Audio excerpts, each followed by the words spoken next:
Hello, everybody. Welcome to Lip Service, the podcast of our coming out stories. I'm Pam Myers, your podcast producer. And the story behind, or the reasoning behind this podcast is to help our community, people in our LGBTQ community, to be able to share their stories and take their power in sharing their stories, and to also create understanding and empathy for our LGBTQ community. And so, with that, I would love to introduce my guest today, Jake McCook. Hi, Jake. Welcome. Hi, Pam. Nice to see you. Thank you. Yeah, good to see you too. You live in Albuquerque currently, correct? I do, yes. Yes. Are you from New Mexico originally? I am from northern New Mexico originally. Yep. Oh, okay. All right. So where were you living when you came out?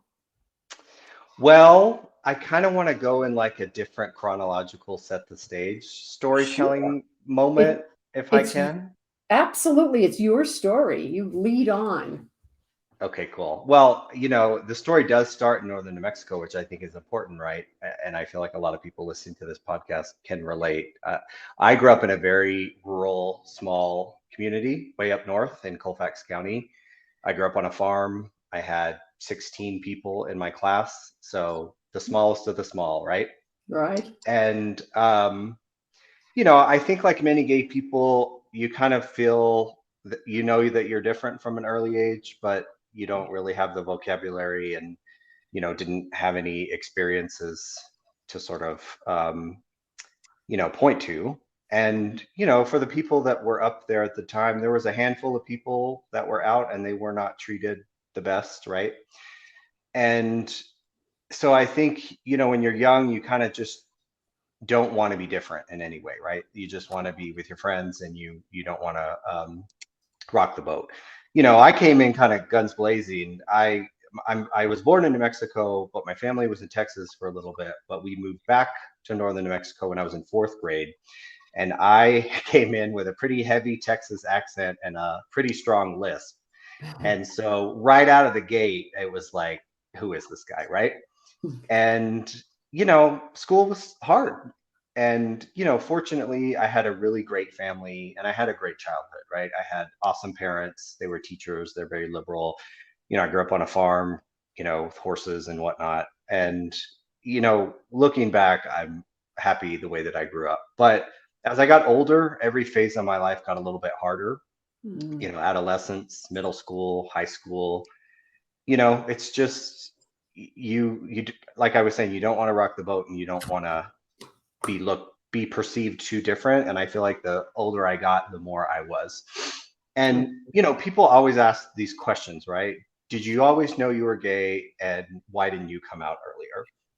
And Mhm. on the first question, I mean, this was like the early 90s, and like at the time, I feel like remembering like pop culture and movies and stuff, like gay people were very flamboyant and they were, extra, and they were just like made fun of, or they were people on the coasts, right?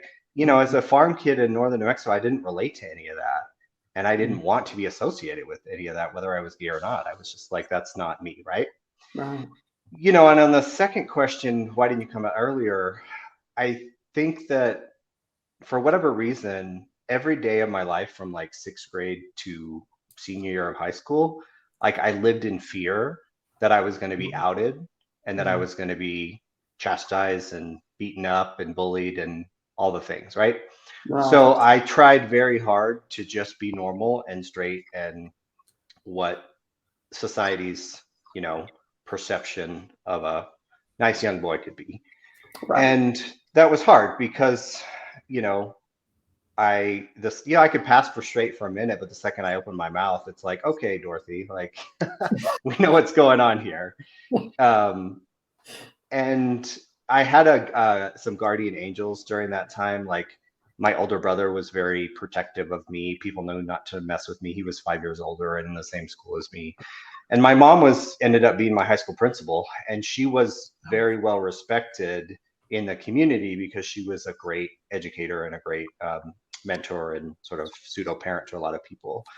So I had that little, like I said, they were kind of my guardian angels. But that being said, I'll never forget. I think I was a junior in high school. We were out in the fields drinking like young people in northern New Mexico do around the bonfire.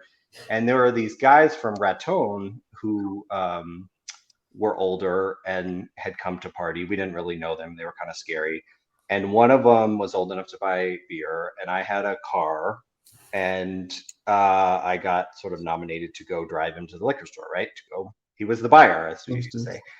And so I went with a friend of mine and drove him to the liquor store, and he got the liquor, da da da. And on our way back, he stopped me for a minute and he said, "Hey, there's some people at the party saying that you're gay." And I just froze, right? I was like, that's the last thing I ever expected. Oh my God, this is like the moment you fear your whole life. Right. And I was like, no, you're crazy. I don't know where you got that. And he pulled out a knife and he was like, well, I just want to tell you, you better not act on it, you know? Oh, wow. And I was like, I could hardly breathe. I felt like I had a panic attack. Mm-hmm. So I drove back to the party, scared shitless, pardon my French. And, that was just a reinforcement of it was not okay to be gay. Not that I was like wanting to or trying to come out or anything. It was just like, that was a message that was sent and delivered. Yep. So I wanted to get out of New Mexico for all the reasons people do. I graduated. I got lucky to go to college in Austin, Texas, which is a very liberal place.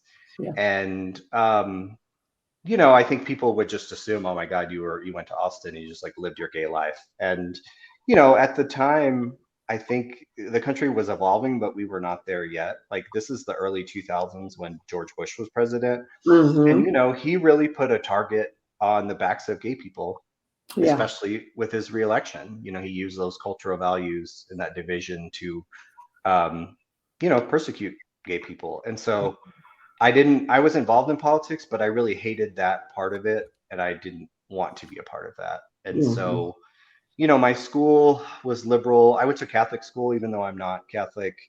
It was a very social justice oriented, but I had a lot of Catholic friends who really struggled, Catholic gay friends who really struggled with their sexual identity and gender identity, sexual orientation and gender identity. And, they suffered bad.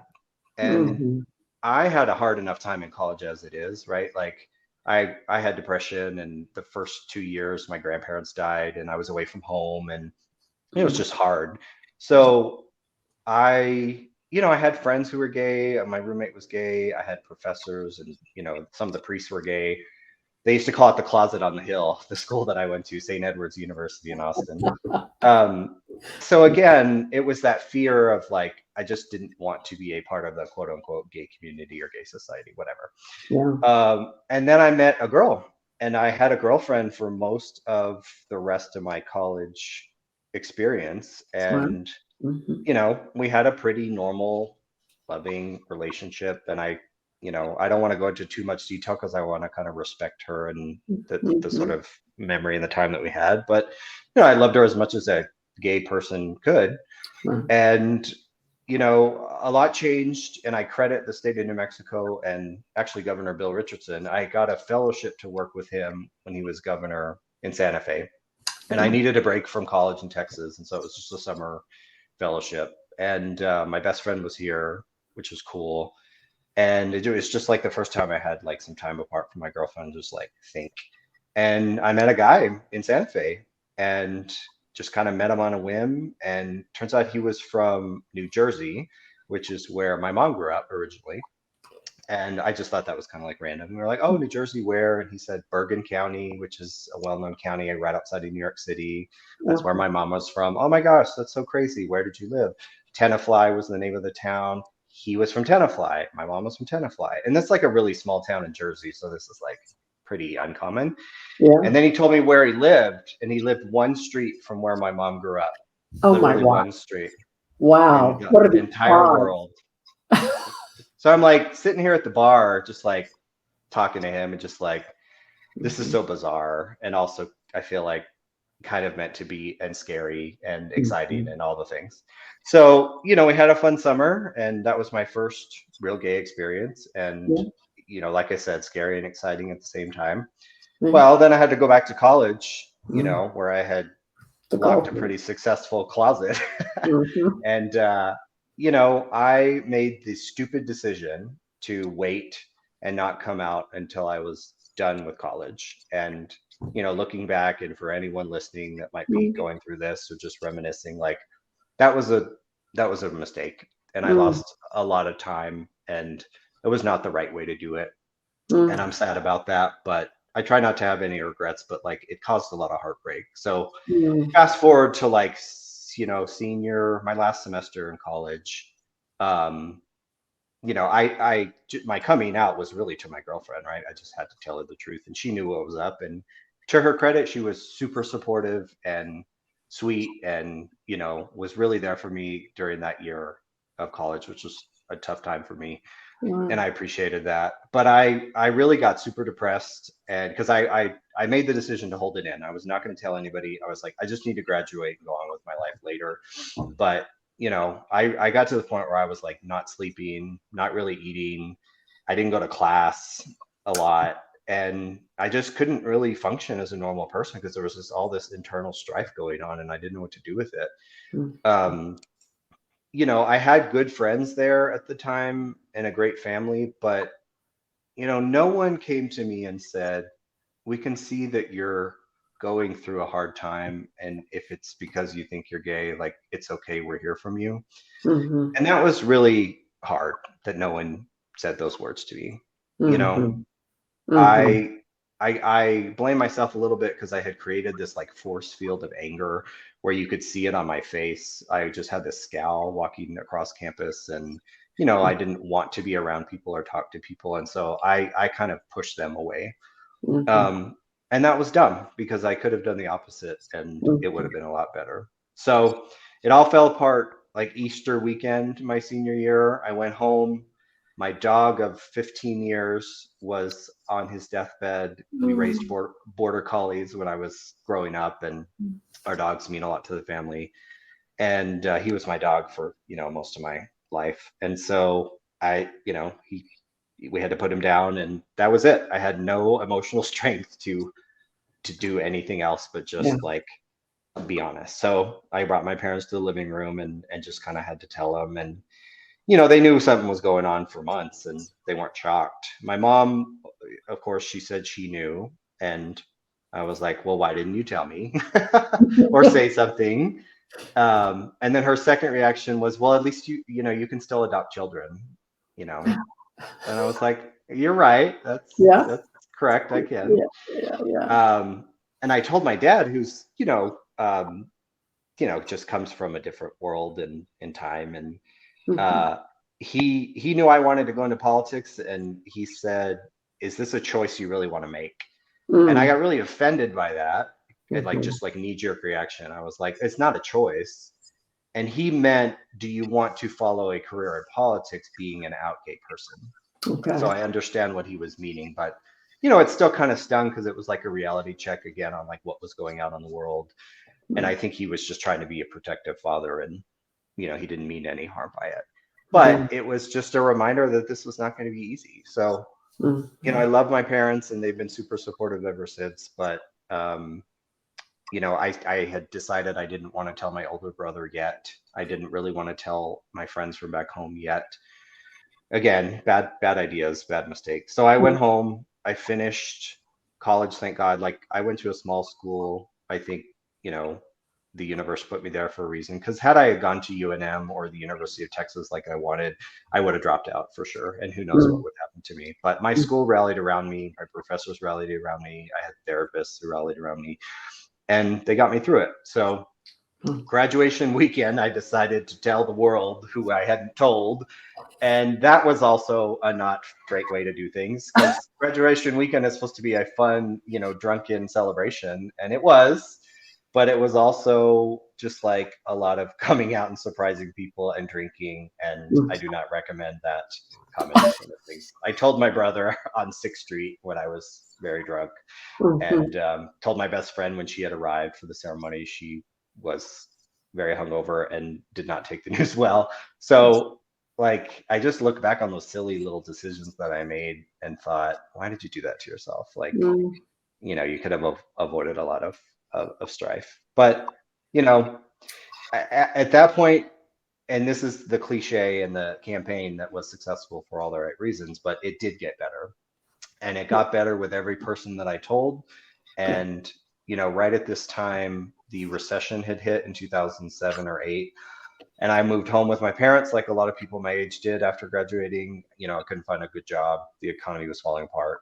And I took that time to really just like go inward and process and be comfortable with myself and figure out what that meant. Like I got into yoga for the first time. Mhm. Um, I joined the Unity Church. I credit Mhm. my aunt Penny for introducing me to that church that was so accepting, and they teach people about the power of Christ within them. Mhm. You don't need the church to um, praise your life, or it's all about your individual power. Mhm. And learned a lot about mindfulness, and um, you know Eastern religion, I think, really helped just calm me down and made me feel okay. And Mhm. I look back on that time, it was probably about a year and a half or so, where I really laid the groundwork for a lot of, work that I did then and that I still do to this day, that serves me well, just like an emotional intelligence, and, you know, how you deal with your thoughts and your emotions. And Right. I'm very grateful to my parents for letting me sort of have that time. They gave me space, and um, it was a nice on ramp to the rest of my life. So fortunately, a man named Barack Obama won the presidency and turned the country around in all Yeah. ways, shape, and form. Mhm. So me being a young politico, I moved to Washington, D.C., which was a very gay city. And that's when I really, like, quote unquote, came out and lived my young gay life, right? I was already in my kind of mid to late 20s, so I was a little bit behind. But, I met so many wonderful gay people from all over the country who had gone through similar or worse things than I did. And we all just kind of like bonded there together. And Yeah. I met a lot of gay people who worked in politics and government. Like, I worked on Capitol Hill and connected really well with a lot of the other gay staffers who worked on Capitol Hill. And we sort of had a group where we could support each other, which is really wonderful. And, I was a part of a lot of the cultural change and legislative change during the Obama years, where I worked for the Human Rights Campaign and helped, secure the votes for Don't Ask, Don't Tell and the Wow. Employee Non-Discrimination Act, and all of that work that led to marriage equality. I was very grateful and lucky to be a small foot soldier for that. And it made me really proud of my country, and it made me proud of who I was. And, um, I had some of the best times of my life during that time. I had always missed New Mexico, but I always made sure to have a connection to it. So I worked for our senators, Senator Bingaman, Senator Tony Udall later. So I was always connected to the state, and I missed it terribly. But this was during Governor Susana Martinez's reign, where she just destroyed state government. And, Mhm. Mayor Barry in Albuquerque didn't help that much. Sorry to be so partisan, but that's the Yeah. way that I remember it. Mhm. And, New Mexico was not a great place, and crime was up, and, Mhm. people were leaving left and right. And I didn't want to move back. I did want to move back, but I was not about to move back because the economy was in shambles. Mhm. So I think there's a time and a place for everything. And I wrote it out in DC, did all the things you're supposed to do. I went to grad school. I became a workaholic and really focused on my career. And that was to the expense of my, like, social life and my dating life. Like, living in DC, dating in DC was hard because everyone's so consumed with their career and status and da da da. And so I didn't really have great experiences and relationships like I thought I would.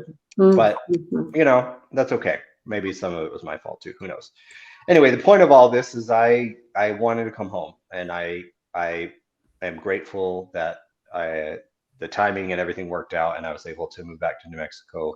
I was excited when Governor Michelle Lujan Grisham won and really had this, and Mayor Keller had this message that, New Mexico is a great place and we can do better and we're ready to move the state forward. And so I moved back right before the pandemic, and, the state welcomed me with open arms. I mean, I was a little bit hesitant, to be honest, about running into friends from high school and, what was it going to be like as a young gay man to live in Albuquerque? Like, people who are not from New Mexico were like, oh, it's a small city, you're not going to be happy. And I was like, you don't know anything about New Mexico. Like, I'm going to give it a shot, right? Sure, it's a smaller pond, but it can't be as bad as you all think. Also, this pond is terrible and DC is a toxic place. So what am I giving up here, right? Right. So I was really pleasantly surprised when I got back. Like, I started dating a little bit and met a lot of interesting people, and the business community was really supportive of me. I started my own business that I run now, and have been successful at, and I'm super grateful for that. But New Mexico, I feel like it's like a very live and let live place. Like, very independent people. Like, we don't get riled up about stuff. People, if you act too fancy, we'll cut you down to size pretty quickly. Like, it's just like, and that it's easy to live here in that regard. And the gay community's grown a lot, in my opinion, and I think it's a nicer place. And I don't know. I felt more, and I feel today more at peace and whole is the word that I used than ever before. Like, I feel whole again by coming back here and living as an out gay person. I mean, now I don't feel like I need to announce myself or lead with my sexuality or any of that, but I'm very proud to be a part of the community. And um it's a part of my life now that I think I'm more proud of and recognizing as a whole person than I ever have before in my life. And I just turned 40 this year. So it took me a long, long time to get to this place. And, I try to tell people who are straight that don't understand this stuff, like, a lot of us lose a lot of time. Like, I feel like I lost a decade there along the way collectively, and people older than me lost a whole lot of time because, their stories 20 years ago, I listened to a lot of your the series that you're doing, and they lost a lot of time because it was even more scary to be out in the world. And I don't think people I think straight people think that we got marriage equality and the world's fine, but I worry about the violence against trans people. I worry about the homelessness and suicide among LGBT youth. It's huge. And huge. We got a long way to go, and I think that's why stories like this are important, so that maybe we all collectively can help the younger generation not have to deal with this so roughly as we did. Yeah. And honestly, I as I go out and go on dates with people and meet people, I meet a lot of people who have never brought a guy home to their family, or have never brought a boyfriend to their group of straight friends. Like, I hear that all the time, and that's unfortunate that it's still the case. I mean, every date, I feel like, always comes up. Are your parents accepting of you? Are you out to your parents? Are you okay with your parents? And straight people don't have to have that conversation on a first date. And the fact that we do is incredible. And a lot of the time the answer is no, they don't. We're still dealing with a ton of religious, whatever you want to call it, persecution or issues. People who grew up Christian and were thrown out of their church, but still like the Christian values, they don't feel like they have a home. I don't know. There's just a lot of damage done to people. And I hear that a lot on your podcast and on the stories. And it makes me sad, because the church, to me, in the Catholic schools that I went to, both grad school and undergrad, they preached social justice and community and acceptance. And I wish and hope that more of religion is going back to finding their roots and accepting people and doing right by society and culture, to not exclude people. I just look back at some of those times, and it's just, even today, what modern day politicians and charlatans are trying to do with transgender youth and bathroom bills. I mean, it's all just so disgusting Right. that those cultural wars are back, and those kids deserve better. And They we do have to deserve. stand up. We have to stand up and say, look, we've been through this and that's wrong. And, just create a more tolerant world that we can all be in. Right. Stop persecuting people for being who they are, which it's sad that, to your point, that people still have to feel like they need to make excuses or apologize for being who they are. And it's a sad place to be. And it makes it very hard for people to come out and to be their true selves, right? When they run up against opposition, like what you did when you were younger. It's still Yeah. out there. I think it's changed, but there's again, we still have a long ways to go. A very long Well, way. I forgot to mention my dad's kind of a jokester. When I came out, he said the thing about politics, but he said, "Well, Jake, at least you're not Catholic."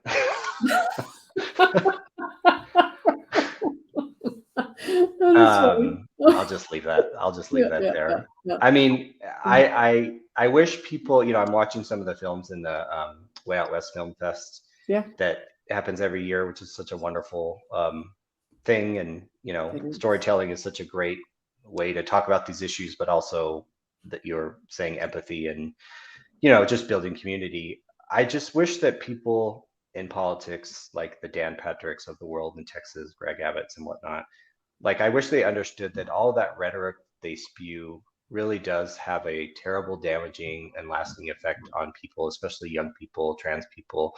And they use it for politics because it wins them votes. And Right. it's really sad to me that they don't recognize the humanness of what they're doing. And they call themselves Christian, and then they're tearing people down like that. And it doesn't matter whether you're doing it to the gay community or the immigrant community Right. or whatever it is. Right. These are Hmm. really, I think about what they did with the, flying people to Martha's Vineyard, all that stuff. Like these are human beings, and Hmm. we as a country are better than this. I'd like to believe that. I try to be optimistic about it, but I hope that people who are like straight and see that stuff going on, I hope they are calling it out and recognizing that it's wrong. I wish that we had had more people along the way in politics and pop culture that stood up and said, this is wrong, right? Like, Hmm. I Right. remember the days when Barack Obama and Hillary Clinton didn't believe in marriage equality, right? They Right. believed in civil unions, and it was like not politically acceptable to go there. And it's like, good God, now you're seeing that with abortion rights and what they're doing to women and reproductive health. It's like, this is wrong, and we have to speak out about it. I don't want to fight these battles for the next 10, 20, 30 years of my Right. life. And I don't want the kids growing up in northern New Mexico or any New Mexico community to have to fight these culture wars, because it's gonna affect the rest of their lives. I mean, Yeah. I Yeah. got out and I Mhm. had a good support system, and I'm okay now, but there was a lot of trauma to work through, and I think there still is today. Yes, I agree, Jake. I agree. I really want to thank you for sharing your story and your viewpoints. It really is so beneficial for people to hear. I really can't say enough about that. And it takes courage to share your story. And I think oftentimes we're our own worst critics, right? When we hold ourselves back, like talk about how you wish you had made decisions better. We did what we did at the time, though. You did what you did because you felt like that was the right thing to do at the time, and that's all we can do, and to keep sharing stories and right. Well, I mean, credit to you for doing this series. I hope people find comfort. Like, it's one thing that stood out to me as I started to listen to it, the similarities, right, with other people's stories and what I was Right. going through throughout my life. And just to know that we're all in the same boat and we all had a lot of these shared experiences, like it just makes you feel a little bit less alone and more Right. human. And, it makes me want to be a part of the community more, because we do recognize that we do have so much in common. It doesn't matter really where we're from. I mean, New Mexico, we share that sort of unique bond, being from the state that we are. But it doesn't matter if you're across the world, across Right. the country, like you're still going through it. And I hope young people, like in the modern day media world, like listen to this and we get this stuff out there, because this is the ancient art of storytelling, right? It's Right. just two people sitting and having conversation, and you hear stuff and you're like, oh yeah, I went through stuff like that, and that's interesting. Da, da, da. So thank you for Right. doing this. This is really cool. You're very, very welcome. Jake, thank you for participating, and thanks everybody for listening. Please listen to more. Please subscribe. Thanks so much. Thank you.